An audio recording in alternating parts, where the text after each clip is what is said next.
ഇന്ന് ഞാൻ സ്റ്റുഡിയോയിലാണ് കേട്ടോ ഉള്ളത്. നമ്മുടെ നാട്ടിലെ സ്റ്റുഡിയോ അല്ല കേട്ടോ, ഡെറാഡൂണിലെ സ്റ്റുഡിയോ.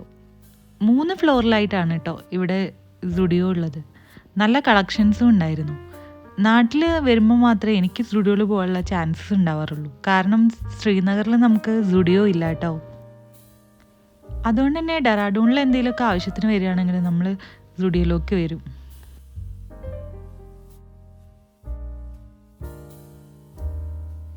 വിൻ്റർ ആയതുകൊണ്ട് തന്നെ അധികം വിൻ്റർ കളക്ഷൻസ് തന്നെയായിരുന്നു കേട്ടോ.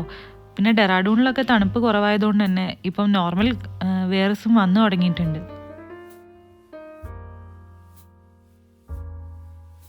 ക്രോപ്പ് ടോപ്പൊക്കെ കാണാൻ നല്ല ഭംഗിയുണ്ടായിരുന്നു. പിന്നെ കുട്ടികളുടെ സെഷനും അടിപൊളിയായിരുന്നു കേട്ടോ. ഇപ്പോൾ വിൻ്ററിൽ നിന്ന് സമ്മറിലേക്ക് മാറിക്കൊണ്ടിരിക്കുന്നതുകൊണ്ട് തന്നെ മെല്ലെ മെല്ലെ എല്ലാ ഐറ്റംസും വന്നു തുടങ്ങിയിട്ടേ ഉള്ളൂ കേട്ടോ ഇവിടെയൊക്കെ.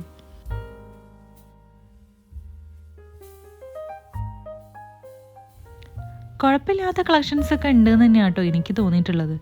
പിന്നെ നമ്മുടെ നാട്ടിലെ സ്റ്റുഡിയോയിൽ ഞാൻ എപ്പോഴൊന്നും കയറാറില്ലല്ലോ, അതുകൊണ്ട് അങ്ങനെ എനിക്ക് പെട്ടെന്നൊരു ഡിഫറൻസ് മനസ്സിലാക്കാനും ബുദ്ധിമുട്ടാണ് കേട്ടോ, ഏതാണ് നല്ലത് എന്നുള്ളത്.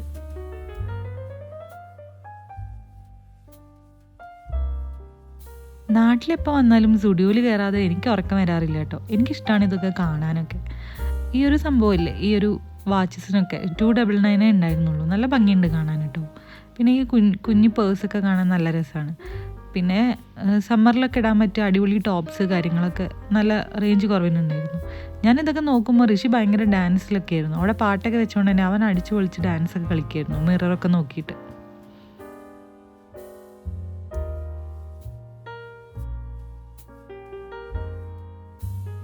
ഞാൻ കുറച്ച് ഡ്രസ്സൊക്കെ എടുത്ത് എനിക്ക് വെച്ച് നോക്കുന്നുണ്ടായിരുന്നു കേട്ടോ. പിന്നെ വിൻ്റർ ആയതുകൊണ്ട് തന്നെ നമുക്ക് ഇട്ട് നോക്കാനൊക്കെ ഭയങ്കര മടിയാണ്.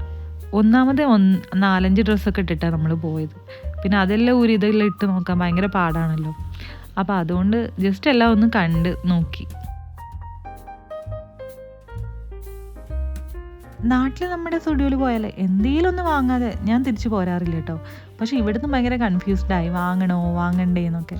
ചില സമയത്ത് അങ്ങനെയാണല്ലോ, നമുക്ക് വാങ്ങിയാലും കുഴപ്പമാണ് വാങ്ങിയില്ലെങ്കിലും കുഴപ്പമാണ്. എന്തെങ്കിലും വാങ്ങിയാൽ വീട്ടിലെത്തി അത് വേണ്ടായിരുന്നു എന്ന്.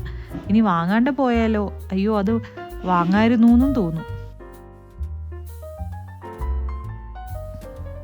ഡ്രസ്സിൻ്റെ കളക്ഷൻ അല്ലാണ്ട് ഇവിടെ കുറച്ച് ഇയറിങ്സിൻ്റെ കളക്ഷൻസൊക്കെ കണ്ടിട്ടുണ്ടായിരുന്നു കേട്ടോ. പിന്നെ കുറച്ച് ചെരുപ്പുകളുടെ കളക്ഷൻസും എല്ലാം കുഴപ്പമില്ലായിരുന്നു. പിന്നെ എനിക്ക് ഇതുപോലുള്ള സിമ്പിളായിട്ടുള്ള കുർത്താസൊക്കെ ആട്ടോ ഇഷ്ടം. സമ്മറിൽ ഇങ്ങനത്തെ ഇടുന്നതാണ് ഞാൻ കൂടുതൽ ഇഷ്ടപ്പെടുക. അപ്പോൾ അങ്ങനത്തെയൊക്കെ ഒന്ന് നോക്കി. പിന്നെ ഇതുപോലെയുള്ള കുറച്ച് ഐറ്റംസൊക്കെ നോക്കി കേട്ടോ. പിന്നെ ഇതാണ് എൻ്റെ ഫേവറേറ്റ് ഭാഗം, ലിപ്സ്റ്റിക്കൊക്കെ ഇട്ട് നോക്കുക, മാച്ച് ആയതൊക്കെ എടുക്കുക. അങ്ങനെ അത് 2-3 ഷെയ്ഡൊക്കെ നോക്കിയിട്ടോ. പക്ഷെ ഞാനിത് മേടിക്കാൻ മറന്നുപോയി, എടുത്തു വെച്ചു. പക്ഷെ അവരത് പാക്ക് ചെയ്തില്ല എന്ന് തോന്നുന്നു. അപ്പോൾ അതങ്ങനെ പോയി. പിന്നെ ഇതിലൊരു കുർത്ത ഞാൻ എടുത്തിട്ടുണ്ടായിരുന്നു കേട്ടോ. അപ്പോൾ ഞാൻ ഏതാണ് എടുത്തിട്ടുണ്ടാവുക നിങ്ങൾക്ക് കമൻറ്റ് ചെയ്യാൻ പറ്റുമോ? കമൻറ്റ് ചെയ്യേണ്ട ആവശ്യമില്ലല്ലേ, അയാളെ കയ്യിൽ തന്നെ ഉണ്ടായിരുന്നു. ഈ വീഡിയോ എടുത്തത് ഞാൻ കണ്ടില്ല. ഞാൻ വീഡിയോ എടുക്കുന്നത് കണ്ടിട്ട് പുള്ളിക്കാരനും ചിരി വരുന്നുണ്ടായിരുന്നു കേട്ടോ. എന്നോട് ചോദിച്ചു യൂട്യൂബ് ചാനലാണോ എന്നൊക്കെ. അപ്പോൾ ഞാൻ ആന്ന് പറഞ്ഞപ്പോൾ ചിരിച്ച് കാണിച്ചതാണ്. അങ്ങനെ ഇതൊക്കെ വാങ്ങി നമ്മളിതാ നേരെ പോവാണ്.